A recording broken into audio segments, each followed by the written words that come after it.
Hi guys and welcome back. So today I'm going to be showing you how to make these cream egg donuts. Let's begin. To get started on the recipe, you'll want to grab yourself a large mixing bowl, and into the mixing bowl place your bread flour followed by the salt and mix the two together until they are well combined. You can then go ahead and add in the rest of the ingredients.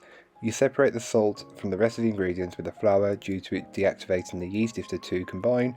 So always mix your salt into your flour, then add the rest of your ingredients. When it comes to mixing, you'll want to start on a low speed and mix for around 2 minutes.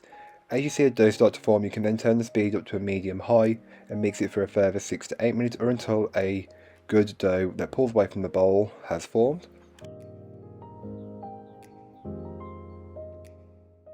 You can go ahead and lightly flour your work surface with some bread flour and then place your dough onto it. Then go ahead and give it a brief knead just to remove some of that stickiness by incorporating some of that flour. And doing this will just help to form the gluten that bit more, and I always recommend doing a bit of hand moulding. Then you can go ahead and place it into a lightly oiled bowl and cover the bowl with some cling film and leave somewhere warm for around 45 minutes to an hour or until the dough has doubled in size. How long it takes will depend on how warm the environment is where you are. Once your dough has doubled in size, you can then go ahead and flour your work surface and place the dough onto it, knocking it back, and this is just the process of removing the gases that have built up in the dough during the first proof. You can then go ahead and weigh the dough. I like to get around 10 donuts, so for me each ball of dough should be around 90 grams, give or take, but depending on how many donuts you want to make and how big you want them, you may be able to get more or less. Round each of your dough balls off into a smooth ball shape and place onto a piece of parchment paper, then place onto a baking tray which you can cover with cling film, and you'll want to repeat the process until you've worked with all your dough. Then you can leave it somewhere warm and allow the donuts to double in size. So for me this took about 40 minutes, but it may take more or less time. Once they've proven, you can then go ahead and place it into your oil, frying for around a minute to a minute and a half on each side. You can then go ahead and repeat the process until you've used all of your dough up and you've fried everything off. Place them onto some kitchen paper just to absorb some of that grease.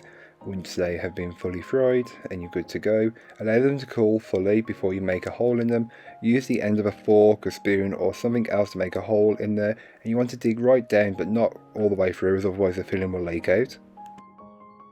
Once you've made the hole in the donut, you can then go ahead and roll it in sugar, ensuring that you've got an even coverage all over. I like to just move it around the bowl, and if you find there are some spots that aren't perfectly done, you can just sprinkle the sugar over. Just repeat that until all of your donuts are covered with the sugar.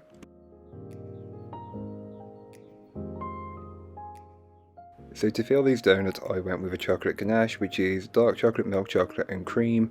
You heat it all together in a microwave and just stir until it's smooth. Allow it to cool and it will thicken up like this, which makes it perfect for piping. I transfer it into a piping bag and then generously fill each of my donuts with the ganache. And this works really well as it's thick and luscious. It's not like having a jam or another filling.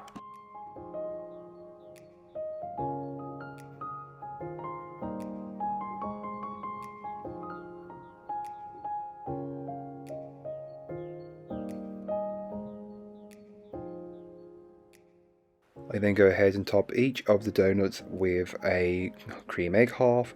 You could use a whole cream egg, but it wouldn't really work, so a half cream egg works perfectly. And then this is what they look like once they are done. So thank you so much for watching, I hope you enjoyed. If you did, don't forget to like, comment and subscribe for more from me, and I'll be back again soon with another recipe, so join me then. In the meanwhile, don't forget to check out the description, there'll be a link to this recipe, a link to my blog, and links to all my social media, so don't forget to go and follow me over on there. But that's all for today, I hope you enjoyed, bye guys.